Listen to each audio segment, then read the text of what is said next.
Hi అండి, welcome to Gruhalakshmi channel. మన channel first time చూస్తున్నట్లయితే సబ్స్క్రైబ్ చేసుకోండి. మంచి మంచి వంటలు చూపిస్తూ ఉంటాను. ఇప్పుడు 1 కేజీ టమాటాలు ఎండబెట్టానండి. 1 కేజీ టమాటాలు ఆ బకెట్లో ముందు రోజు ఉప్పేసి నానబెట్టుకోవాలి. నెక్స్ట్ డే ఆ ముక్కలన్నీ మనం తాంబూలంలో తీసుకొని ఎండలో పెట్టుకోవాలన్నమాట. ఆ జ్యూస్ కూడా ఒక 2 నిమిషాలు వీలైతే ఎండలో పెట్టుకోవచ్చు, లేదంటే లేదన్నమాట, అవసరం లేదు. ముక్కలు మాత్రం కంపల్సరీ ఎండబెట్టుకోవాలి. ఇప్పుడు వాటర్ కాగబెట్టాను కదా, వేడి హాట్ వాటరు, అందులో చింతపండు, కిలో టమాటాలకి 100 గ్రామ్స్ చింతపండు అనమాట. మనం అందాజుగా వేస్తున్నాను నేను. 100 గ్రామ్స్ చింతపండు ఆ హాట్ వాటర్లో కడిగేసి వేసుకోవాలి మిక్సీలో. హాట్ వాటర్లో కడిగితే ఏంటంటే చింతపండులో ఏదైనా డస్ట్ ఉన్నా కానీ ఏదైనా ఉన్నా కానీ మనకు పోయేసి క్లీన్ అవుతుంది చింతపండు. ఇప్పుడు చూడండి, ఒక మిక్సీ జార్ అయితే మనం తీసేసుకోవాలి. తీసుకున్న తర్వాత మన రైస్ కప్ ఉంటుంది కదా, ఆ కప్పుతోటి మనము మెజర్మెంట్ తీసుకోవాలి. ఇప్పుడు ఆ చింతపండు అంతా కూడా హాట్ వాటర్లో నుంచి తీసేసి మనము ఈ టమాటా జ్యూస్లో వేసేసుకోవాలి మెల్లగా. ఆ డస్ట్ అంతా కూడా హాట్ వాటర్లో వెళ్ళిపోతుంది. మనకి ఫ్రెష్గా చింతపండు జ్యూస్ అయితే మనకి వేసుకోవచ్చు పచ్చట్లో. ఇలా నిలవ పచ్చళ్ళు చేసేటప్పుడు మనకి ఇవన్నీ కూడా పాటిస్తే పచ్చడి సంవత్సరం పాటు నిలవ ఉంటుంది, చెడిపోదన్నమాట. చల్లటి వాటరే అస్సలు తగలనీయకూడదు. ఏదైనా కూడా హాట్ వాటర్తోనే మనము టమాటాలు క్లీన్ చేయడం కానీ చింతపండు క్లీన్ చేయడం కానీ చేసుకుంటే మనకు ఎక్కువ రోజులు నిలవ ఉంటుందన్నమాట. ఇప్పుడు చింతపండు అంతా కూడా జ్యూస్లోకి వేసేసాను. వాటర్లో చూసారా ఎంత డస్ట్ వచ్చిందో, పక్కన పెట్టేశాను. ఇప్పుడు దాన్ని కొంచెం కలుపుకుంటే, ఆ చింతపండు వేడి నీళ్ళలో వేసాం కాబట్టి త్వరగా నానిపోతుంది టమాటా జ్యూస్లో. ఇప్పుడు ఒక మెంతిపిండి, ఆవపిండి, 1 స్పూన్ ఆవాలు, 1 స్పూన్ మెంతులు వేయించేసి పౌడర్ చేసి పెట్టేశాను. పచ్చడికైతే నేను పల్లి ఆయిల్ వాడుతున్నాను అన్నమాట, గ్రౌండ్నట్ ఆయిల్ వాడుతున్నాను. వెల్లుల్లిపాయలు కూడా ముందుగానే ఒలిచి పెట్టుకున్నాను అన్నమాట. మనం పచ్చడి తాలింపుకి వచ్చేటప్పటికల్లా వెల్లుల్లిపాయలు కూడా నీట్గా ఒలిచి పక్కన పెట్టేశాను. ఇప్పుడు ఒక జార్ అయితే తీసుకుంటున్నాను, మిక్సీ జారు. తడి లేకుండా నీట్గా తుడిచిపెట్టుకోవాలి మిక్సీ జారు. ఆ జార్లో ఇప్పుడు ఆ చింతపండు అంతా కూడా జార్లో వేసేస్తున్నాను. హాట్ వాటర్లో వేసాను కదమ్మా, అందుకనే మెత్తగా అయిపోయి ఉంటుంది. నేను పెట్టే పచ్చడి చిన్న పిల్లలు కూడా పెట్టుకోవచ్చు అనమాట. కొత్తగా పెళ్ళైన వాళ్ళు కానీ, బ్యాచిలర్స్ కానీ ఈజీగా పచ్చళ్ళు కానీ వంటలు కానీ నేర్చేసుకోవచ్చు మీరు గృహలక్ష్మి ఛానల్లో.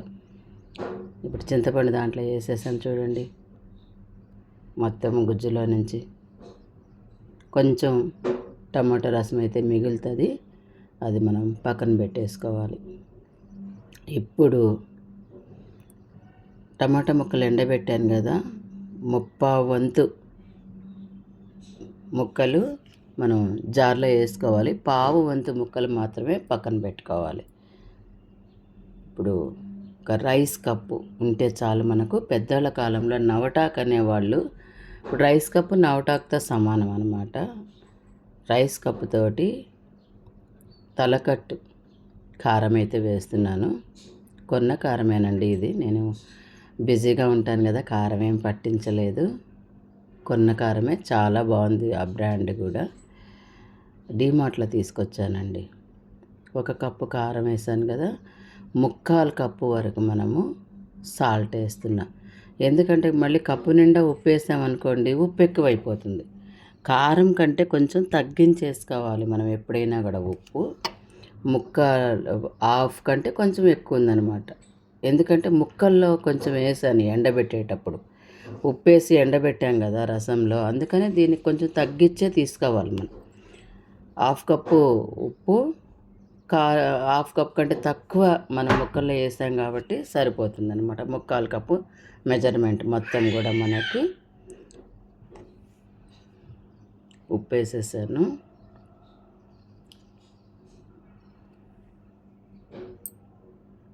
ఇప్పుడు మిక్సీ వేసుకోవాలి పచ్చడి చక్కగా. కొంచెం హాట్ వాటర్ వేసి మిక్సీ పట్టుకుంటే మనకు పచ్చడి అనేది లూజ్గా కొంచెము మరీ టైట్గా కాకుండా కొంచెం లిక్విడ్గా వస్తుంది పచ్చడి అనమాట. హాట్ వాటర్ ముందే కాగబెట్టి పెట్టుకోవాలి మనము. ఇప్పుడు పచ్చడి అయితే మిక్సీకి వేస్తున్నాను. చూడండి ఎలా వచ్చేసిందో, మంచి కలర్ఫుల్ తోటి కిలో టమాటాల పచ్చడి ఒక్కసారికి మనము మిక్సీ జార్లో వేసేసుకోవచ్చు. ఇప్పుడు తాలింపు ఎలా పెడతాను అనేది చూడండి. ఒక బాండీ అయితే తీసుకొని గ్రౌండ్నట్ ఆయిల్ అయితే మనము కేజీ టమాటాలకి పావు కేజీ నూనె అనమాట. పావు కేజీ పడుతుంది, అంతకంటే కూడా ఎక్కువేం పట్టదు. పావు కిలో పోస్తేనే మనకు పచ్చడి మీద తేలుతూ ఉంటుంది. కేజీ టమాటాలకి కేజీ నూనె పోయాలని ఏమీ లేదు. పావు కేజీ అయితే సరిపోతుంది మనకి. ఎందుకంటే 100 గ్రామ్స్ కారము, 100 గ్రామ్స్ ఉప్పు, కేజీ టమాటాలకు పావు కిలో నూనె పల్లి ఆయిల్ వేసాను నేను. మీరు నువ్వుల నూనె కానీ మీరు ఏ ఆయిల్ వాడుతున్నట్లయితే ఆ ఆయిల్ తాలింపుకి వేసుకోవచ్చు అనమాట. నేనైతే పల్లి ఆయిల్ వేస్తున్నా టేస్టీగా ఉంటుందని. అందాజుగా నాకు అర్థమవుతుంది కాబట్టి పోసాను అనమాట పావు కిలో. లేదా మీకు అలా మెజర్మెంట్ తెలియదు అనుకుంటే పిల్లలకి, మన ఇంట్లో పావు సేరు గ్లాస్ ఉంటుంది కదా, మంచినీళ్ళు తాగే గ్లాసు, ఆ గ్లాసు నిండా మనం ఆయిల్ వేసుకుంటే సరిపోతుంది అనమాట. తాలింపు దినుసులు అన్నీ కూడా దగ్గర పెట్టేసుకున్నాను. ఇప్పుడు ఆయిల్ అయితే కాగాలి కదా, కాగుతూ ఉంది. వీడియో మాత్రము స్కిప్ చేయకుండా చూడండి, ఎందుకంటే ఏది మిస్ అయినా కూడా నిలవ పచ్చడి కాబట్టి జాగ్రత్తగా చూడాలన్నమాట, స్కిప్ చేయకుండా. ఏది మిస్ అయినా పచ్చడి ఖరాబ్ అయిపోతుంది కాబట్టి మొత్తం నేను చెప్పే మాటలు కూడా చాలా ఇంపార్టెన్స్. ఇప్పుడు మనం జార్లో పచ్చడి అంతా కూడా ఒక బౌల్లోకి తీసుకుంటున్నాము. ఎందుకంటే ఎంతో రేటు ఉన్నాయండి ఇప్పుడు అన్నీ కూడా. కారం కానీ, ఆయిల్ కానీ, టమాటోలు కానీ ప్రతిదీ రేటు ఉన్నాయి. మనం డబ్బులు పోసి కొన్నాం కాబట్టి మిక్సీ జార్లో కొంచెం కూడా లేకుండా నీట్గా తీసి బౌల్లో వేసాను. తర్వాత ఒక స్పూన్ పసుపు అయితే యాడ్ చేశాను. ముక్కలు ఎండబెట్టేటప్పుడు కూడా ఆ రసంలో కొంచెం ఒక స్పూన్ పసుపు వేసాను. పసుపు వేస్తే మనకి చాలా బెనిఫిట్స్ ఉంటాయి కాబట్టి, కలర్ కూడా ఉంటుంది కాబట్టి, ఆరోగ్యానికి కూడా చాలా మంచిది కదా పసుపు. ఇంకొక స్పూను పచ్చట్లో వేసాను అనమాట. ఆవు పిండి, మెంతిపిండి రెడీ చేశాను కదా, అది కూడా వేసేసుకున్నాను. మరీ ఎక్కువేం వేయాల్సిన అవసరం లేదు. కేజీ టమాటోలే కదా, ఒక స్పూన్ మెంతులు, 1.5 స్పూన్ ఆవాలు మిక్సీకి వేసి రెడీగా పెట్టాను. ఆ పౌడర్ వేసి అయితే నేను కలుపుతున్నాను పచ్చట్లో. చాలా రుచిగా ఉంటుందండి. ఎండబెట్టిన ముక్కలు పచ్చడి ఆ టేస్ట్ వేరే లెవెల్ అండి. మామూలుగా అందరం కూడా ఉడకబెట్టి పెట్టుకుంటాము నెలకి 2 నెలలకి టమాటా పచ్చడి, కానీ ఇలా ఎండబెట్టుకొని ముక్కలు పచ్చడి పెట్టుకుంటే ఉంటుంది పాతకాలం నాటి పచ్చడి. మా అమ్మ పెట్టేదనమాట, ఎంత అపురూపంగా తినేవాళ్ళము. అదే టేస్ట్ తోటి నేను ఇప్పుడు పచ్చడి పెడుతున్నాను. ఎండుమిరపకాయలు వేసాను, ఆవాలు అన్నీ కలిపి పెట్టుకున్నాను కాబట్టి పచ్చనగపప్పు, మినపప్పు, ఆవాలు, జీలకర్ర మొత్తం కూడా తాలింపు దినుసులు అనేది నేను ఆయిల్లో వేసేసాను. కరివేపాకు, ఫ్రెష్గా కరివేపాకు అయితే కడిగి ఆరబెట్టేసుకున్నాను. నేను డబ్బాలో పెట్టుకున్నాను, ఎప్పుడంటే అప్పుడు మనం కావాలంటే తాలింపులకు ఉపయోగపడుతుందని చెప్పేసి ఒకటేసారి కడిగి ఆరబెట్టి డబ్బాలో స్టోర్ చేసుకున్నాను కరివేపాకు. ఇప్పుడు వెల్లుల్లి డైరెక్ట్గా వేసే కంటే కచ్చా పచ్చా నలగొట్టి మనము తాలింపులో వేసామనుకోండి, ఆ ఫ్లేవర్ చాలా బాగుంటుంది. వెల్లుల్లి హార్ట్కి మంచిది కాబట్టి మన పచ్చళ్ళల్లో కూడా మనము ఉపయోగిస్తూ ఉంటాం అన్నమాట. ఇప్పుడు రోకలతో దంచితే పేస్ట్ అవుతుంది కదా, పప్పు గుత్తి తీసుకొని చితక్ కొడతాను చూడండి రోట్లోనే. నాకు ఎప్పుడు కూడా ఒక రోలు, చిన్న రోలు గ్యాస్ దగ్గర పెట్టుకుంటాను అనమాట. నాకు రోలు వాడడం అనేది చాలా ఇష్టము. అట్లా మనము మిక్సీకి వేస్తే కూడా మెత్తగా అయిపోతాయి. అలా కాకుండా ఆ చిన్న రోట్లో పప్పు గుత్తి తీసుకొని చితక్ కొడుతున్నాను అనమాట. చక్కగా ఒక వెల్లుల్లి వచ్చేసి 2-3 ముక్కలు అవుతుంది.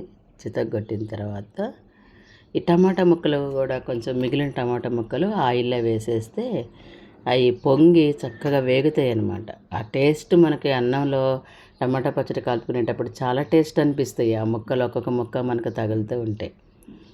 అందుకని ఆయిల్లో వేసేసాను ఆ మిగిలిన టమాటా ముక్కలు. వెల్లుల్లి అయితే చితగ్గొడుతున్నాను అన్నమాట. ఏ పచ్చడికైనా కూడా తాలింపు చాలా ఇంపార్టెన్స్ అండి. ఇప్పుడు కచ్చా పచ్చా నలగొట్టిన వెల్లుల్లి అయితే ఆయిల్లో వేసేసాను. తాలింపు పెడుతున్నాను. గుమ గుమ గుమలాడిపోతూ ఉంది. అంత మంచి స్మెల్ వస్తూ ఉందన్నమాట పచ్చడి. కరివేపాకు, కొంచెం కరివేపాకు వేసాను. ఫ్లేవర్ బాగుంటుంది కదా. కరివేపాకు ఉంటేనే పచ్చడి అనేది మనకు తాలింపు అనేది 100% ఓకే అయినట్టు అనమాట. ఒక్కొక్కసారి ఉండదు కరివేపాకు, ఇంకా అలాగే పెట్టేస్తూ ఉంటాను. సో ఇప్పుడు కరివేపాకు కూడా ఉంది, వేసేసాను. ఇంకా తాలింపు ఒకసారి మనం ఇట్లా కలుపుకోవాలి. ఎందుకంటే వెల్లుల్లి టమాటా ముక్కలు అన్నీ వేగడానికి కోసము అలా ఒకసారి స్పూన్ తీసుకొని మనం కలుపుకుంటే నష్టమేం లేదు కదా. కలిపేసుకున్నాము. ఇప్పుడు ఆ తాలింపు మనము బౌల్లో వేసేసుకోవాలి. ఎప్పుడైనా సరే మనం మందపాటి బాండి పెట్టుకోవాలండి ఇలాంటి పచ్చళ్ళకి తాలింపు పెట్టేటప్పుడు. కేజీ టమాటాలు చాలా రోజులు వస్తుంది పచ్చడి మనకి. చూడండి తాలింపు ఒకసారి చూడండి ఎంత కలర్ఫుల్గా ఉందో. వెల్లుల్లి వేగకుండా అట్లా పచ్చి వాసన పోయేలాగా మాత్రమే వేగినాయి వెల్లుల్లి. ఇప్పుడు మనం ఒక స్పూన్ తీసుకొని ఆయిల్ అంతా కూడా పచ్చట్లో కలిసేలాగా కలుపుకోవాలన్నమాట. మొత్తం ఆయిల్ కలిస్తేనే పచ్చడి కూడా మనకి టేస్ట్ వస్తుంది. అది కూడా ఒక ఇంపార్టెన్సే. ఇప్పుడు స్పూన్ తీసుకొని ఆయిల్ మొత్తం పచ్చట్లో ఇనికేలాగా కలుపుకోవాలి. ఈ పచ్చడి మనము ఫ్రిడ్జ్లో పెట్టకపోయినా సరే బయట పెట్టినా కూడా సంవత్సరం పాటు నిల్వ ఉంటుంది. కానీ 1 కిలో టమాటోలే కాబట్టి సంవత్సరం అంతా ఏమి రాదు మాకు. ఒక 3 months వరకు అయితే వస్తుందన్నమాట. దోశల్లో కానీ ఇడ్లీలో కానీ ఎమర్జెన్సీగా మనం ఈ టమాటా పచ్చడి వాడుకోవచ్చు. చాలా బాగుంటుంది వేడి వేడి అన్నము. డ్యూటీ నుంచి వస్తాము, కూర వండుకునే టైం ఉండదు. ఈ టమాటా పచ్చడి మనకు టేబుల్ మీద ఉంటే వేడి వేడి అన్నంలో కొంచెం నెయ్యి వేసుకొని ఈ టమాటా పచ్చడితో అపురూపంగా తినేసి కొంచెం పెరిగేసుకొని తింటే ఫినిష్ కదా. ఇట్లా ఆమ్లెట్ ఇష్టమైన వాళ్ళు ఆమ్లెట్ కూడా వేసుకోవచ్చు అనమాట. ఇట్లా ఆపద్బాంధవు అంటారు కదా. ఆపద్బాంధవులాగా మనకి టమాటా పచ్చడి ప్రతి ఇంట్లో పెట్టుకుంటారు. కానీ రకరకాలుగా పెడతారు టమాటా పచ్చడి. నేనైతే కేజీ టమాటాలు ఈ విధంగా పచ్చడి అయితే పెట్టాను. అస్సలు నోట్లో వేసుకుంటే నోరు ఊరిపోతూ ఉంది. ఎప్పుడెప్పుడు అన్నం తిందామా అన్నట్టు అనిపిస్తూ ఉంది నాకు. పచ్చడి అంత బాగా వచ్చింది. నేను వేసిన ఉప్పు కానీ